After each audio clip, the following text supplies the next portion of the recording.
That's the thing, isn't it? You have to be ready and willing to change. Change is uncomfortable, but can have profound effects. And you are living proof, Dad. Here you are, almost 2 decades on, feeling your healthiest, boxing, doing what you enjoy. But one thing that sticks with me from what you have said is to trust yourself, even when you may be going against the status quo.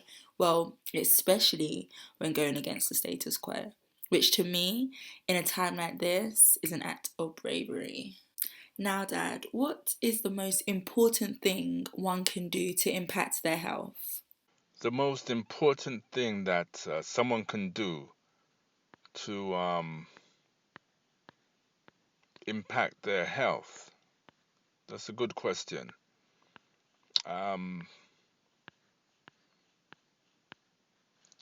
for several years, well, let's start again. I'm in hospital. I leave hospital, I go home in a wheelchair, and then I spend the next let's call it a year, of getting to know me. So, in order to answer the question, I think that you know the thing that anyone can do to in order to impact their health in a positive way is getting to know themselves, getting to know how, what makes you tick. I mean, I learned this, some people will say, the hard way, but I think it was the easy way because I was in a controlled environment, and I had, people around me, nurses, doctors, who I could use as a sounding board without them knowing, to confirm for me if what I was doing or not doing was actually having an effect on me, i.e., using mind visualization to construct a defense against my diagnosis. But what is the most important thing one can do to impact their health? I would say is to know themselves. Because once you know yourself, you know, for example, I can say, do the things I did. Start doing Qigong, start doing internal exercises, start doing external exercises, start thinking positively, and start eating, this fruit, that veg, meat or no meat, and you'll be okay. But from what I've seen and what I understand of the world, it doesn't work like that. You know, just like how the Father Most High, or God, or your spiritual leader, or deity may see things. We all have a fingerprint. We all have an individual fingerprint, apparently. And like the fingerprint is individual, I believe that there are things that are unique to each person. There's a story, an old African story about the crocodile who was sick, and the tortoise in the forest tried to help him by feeding him veg, but the tortoise couldn't understand why the crocodile was still getting sick. And it was only when the monkey told the tortoise that, hey, you need to feed this crocodile meat. He doesn't eat veg. And as soon as as soon as the tortoise realized this, he brought some meat to the crocodile, and the crocodile got healthy. So it's just like us humans, Some people are definitely designed to be vegetarians, but not everyone. That's my belief. And some people are designed to be meat eaters, but not everyone. And some in between. But for me, I chose to bring fasting into my regime. Um, Fresh air, as much as possible, connecting with God as much as I could every day.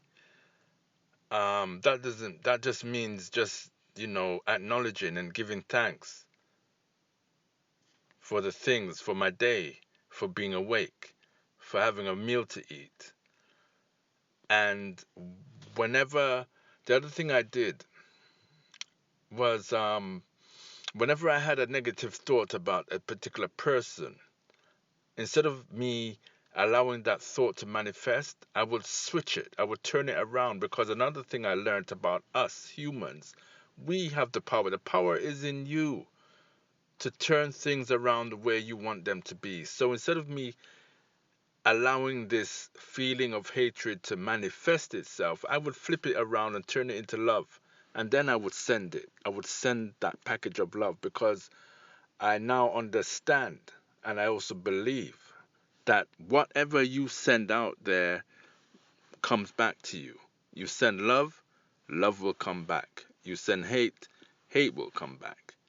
So there's all these other, if you want to call it, metaphysical appliances to health. And also, we can break it down to the food. Find out what your food is. Find out what makes you feel good. Find out what natural food makes you feel healthy. I'm not talking about, oh, a Mars bar makes me feel good, or some Kentucky Fried Chicken. I mean, takeaway food, I'm not knocking it, only because it's someone's livelihood. However, takeaway food, when I came out of hospital, I dubbed it as being really takeaway food, because I believe it takes away your health. And the reason why it does that, in my opinion, is because you don't know the salt content on that food. You don't know how old that food is. You don't know what nutrients is in that food. You didn't cook that food. So therefore, living off of takeaway is a way to take your health away. That's another example. But the question is, what is the most important thing one can do to impact their health?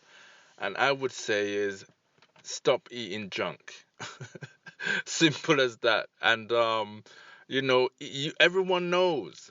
Everyone can know. If you don't know, everyone knows what they should be eating. But especially now in this year of profound stress, with COVID-19 and all these other stressful things, Brexit going on, people are comfort eating. They're eating more sugar, more cakes, more chocolate, more sweets. And these are things that trigger an acidic environment within your body, which then leads on to illnesses. And one of those illnesses is flu-like symptoms, as well as many others. So it comes back round, and I don't mean to be cryptic, but I'm trying to be as sincere as possible. The one thing you can do is get to know yourself.